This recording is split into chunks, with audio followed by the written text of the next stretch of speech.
పూజ చాలా బాగా చేశారు సార్. అచ్చం అరుంధతి మేడం గారు చేసినట్టే చేశారు. అవును డాడ్, మీరు పూజ చేస్తుంటే అమ్మే గుర్తొచ్చింది. అమ్మ ప్రతి శివరాత్రి ఇలాగే చేసేది. అమ్మ తర్వాత మిస్ అమ్మ ఈ పూజను కంటిన్యూ చేసింది.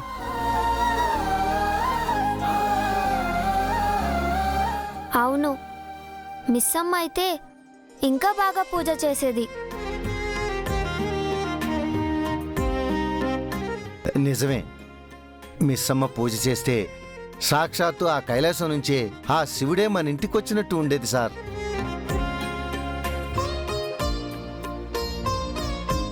ఈ ఇంట్లో ఎవరు మర్చిపోయినా ఈ రేతో డాగిని మర్చిపోయేలా లేడు. నమ్మిన బంటు కదా, పైగా చెల్లెల కంటే ఎక్కువగా చూసుకుంటాడు. ఎలా మర్చిపోతాడో? మిస్ అమ్మ లేని లోటు స్పష్టంగా తెలుస్తుంది. మిస్ అమ్మే గనక ఉండుంటే ఆపుదావా రాథోడ్?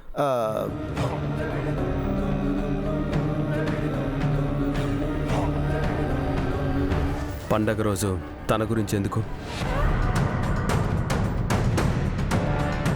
అందరం కలిసి గుడికి వెళ్దాం పదండి.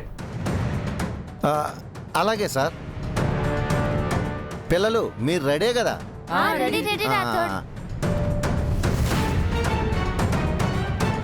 మనోహరి, నువ్వు మాతో పాటు గుడికి రా.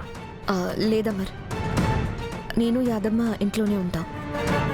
ఎందుకు మేడం, పండగ రోజు గుడికి వెళ్ళే అలవాటు మీకు లేదా? అందరూ గుడికి వెళ్తే ఇంటిని ఎవరు చూసుకుంటారు రాథోడ్? ఓ నిజమే. ఇంటికి కాపలాగా ఎవరో ఒకళ్ళు ఉండాలిగా. సార్ సార్ అభిషేకానికి టైం అవుతుంది, మనం వెళ్దాం సార్. సరే, నేను ఇప్పుడే వస్తాను. Okay sir. అమ్ము, ప్రసాదం తీసుకురా అమ్మా, తిందాం.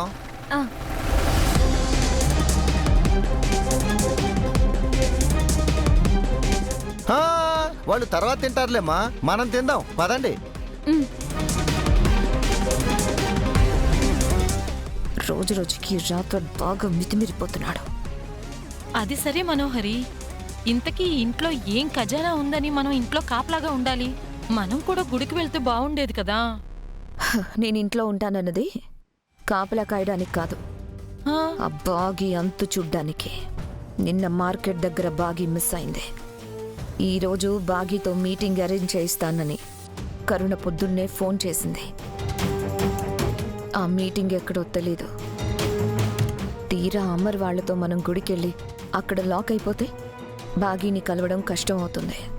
మంచి ఎత్తేసావు మనోహరి, నీ తెలివే తెలివి. ఇంతకీ బాగీని కలిసాకేం చేస్తావు? దాన్ని మళ్ళీ భయపెట్టి అట్నుంచటే దూరంగా పారిపోయేలా చేస్తాను. వీలైతే దాన్ని చంపి శవాన్ని పాతి పెట్టొస్తాను. ఈ శివరాత్రి దానికి ఆఖరి రాత్రి.